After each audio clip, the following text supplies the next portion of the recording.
y no quiero justificar a los jóvenes, ¿no? Pero si hay gente grande, vemos reuniones políticas donde hay un montón, todos amontonados, hacen cumpleaños de 15 funcionarios, bueno, ni hablar de los jóvenes que a veces se juntan, a veces entre 10, entre 15, y bueno, ¿cómo hacer para controlarlos? Por eso vamos a hablar una vez más, ¿vale? Con alguien que ya tuvimos la oportunidad de conocerla, Teresa Torralba, que nos va a hablar. Ella trabaja en neurociencia, trabaja en un departamento que justamente trata este tipo de temas. Especialista en adolescentes, y es por eso que con ella queremos dialogar acerca de qué pasa con esta estigmatización que hay o quizás la culpa que se le echa a los adolescentes por todo esto. Teresa, gracias por atendernos. Hola, buenas noches. Hola, buenas noches, ¿cómo están? Gracias por atendernos. Bueno, ¿qué pasa con los jóvenes en época de pandemia, ¿no? ¿Cómo lo manejan? Ellos que saben tanto de redes, de comunicarse en forma virtual, sin embargo, por ahí no pasa la cosa de lo social, ¿no?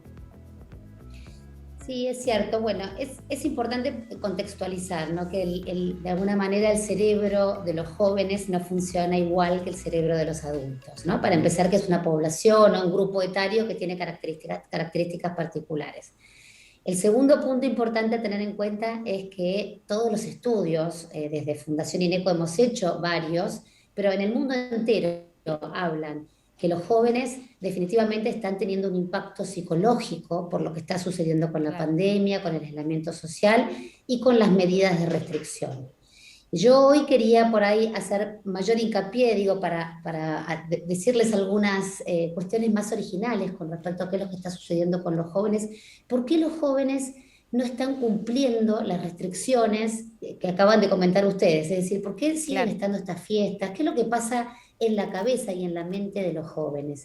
Y hace muy poquito hemos terminado un estudio desde la Fundación INECO, liderado por el doctor Fernando Torrente, que justamente lo que hicimos fue estudiar la percepción del riesgo en diferentes grupos etarios. ¿Cómo perciben el riesgo contextual? Es decir, ¿qué es lo que está pasando? El riesgo personal, ¿qué es lo que a mí me pasa en este contexto?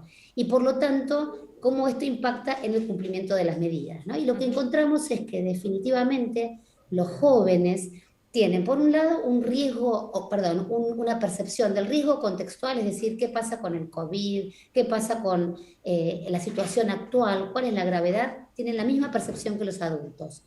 Pero la percepción personal, que es decir, si esto me pasa a mí, cuán grave es, disminuye fuertemente en el grupo de los jóvenes. Es decir, sienten que en realidad las consecuencias, ya sea de tener la enfermedad o en general de padecer, digamos, de los síntomas vinculados con el COVID, no es tan grave, por lo cual esto hace que sean incumplidores de reglas. Teresa, sí. Pero esto no solo sucede con esta pandemia, sucede con...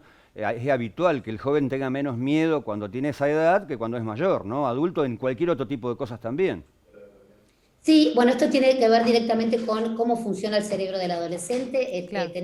Lo voy a tratar de explicar muy cortito, pero es bastante sencillo. El cerebro de los jóvenes termina de madurar a los 25 años, por lo cual hasta los 25 años hay una suerte de desbalance entre las áreas emocionales y las áreas más racionales, las áreas vinculadas con la toma de decisiones, las áreas vinculadas con las consecuencias de una acción. Estas áreas que se llaman frontales terminan de desarrollarse a los 25 años y existe durante todo este periodo, desde los 13 hasta los 25 años, esta puja de poder entre la emocionalidad, lo que tengo ganas de hacer y lo que debo hacer en particular.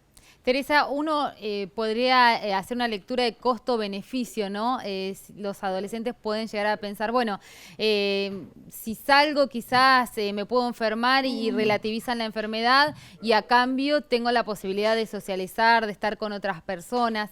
Digo, ¿qué se puede hacer, sobre todo desde el Estado, desde la materia de prevención, para tratar de cambiar esa idea en los jóvenes? Lo cierto es que los jóvenes tienen razón, ellos necesitan sociabilizar, necesitan estar con gente. Nos hemos dado cuenta, en este último año que las redes sociales y que el online, los Zooms, los Meets, los vínculos a través de las redes no son suficientes. Entonces, realmente creo que independientemente de que tienen que cumplir las 3 reglas básicas del barbijo, la distancia social y los encuentros en lugares abiertos, si pudiéramos cumplir, o sea, el cumplimiento de estas reglas mejoraría mucho el funcionamiento social de los adolescentes también. Por supuesto, esto no significa que puedan hacer una reunión o una fiesta clandestina. Significa que, por un lado, los jóvenes necesitan de la sociabilización. El estado anímico de entre 40 y 70% de nuestros jóvenes padece o refiere tener síntomas anímicos, es decir, disminución del ánimo, depresión y ansiedad. Esto tiene un impacto, ¿no? Tiene un impacto importante sobre su vida en general. Entonces, encontrar la forma de, entiendo yo, ¿no?, de explicarles de la mejor manera posible la importancia de, primero, de los riesgos reales, no solamente los contextuales, sino los personales. Y aún así, además de eso, intentar explicarles que con el cumplimiento de estas 3 reglas básicas, el cuidado para todos es fundamental y para ellos pueden seguir sociabilizando cumpliendo estas reglas. Bien. Poner reglas demasiado severas tampoco funciona. O sea, las reglas son las reglas, pero tienen que ser coherentes y tienen que tener un sentido para ellos. Por eso es importante transmitirlas. Pero sobre todo, bueno, el joven, por ser más rebelde, como es habitual en cada uno de los lugares, ven que los grandes a veces no dan el ejemplo y ahí es como que hacen menos caso, ¿no? Es como para tener en cuenta esto también. Siempre, el ejemplo es fundamental, por eso la razón, o sea, explicarles las razones por qué, que ya las hemos explicado bastante, dar el ejemplo. Seguro. Y por supuesto hacer que las reglas se cumplan, porque los límites son necesarios. Bien. Pero bueno, si quienes nos educan o los mayores no dan el ejemplo, esto claramente sobre todo es los contradictorio funcionarios para el cerebro de cualquier joven. Gracias, Claro, Teresa, muchas gracias por el contacto.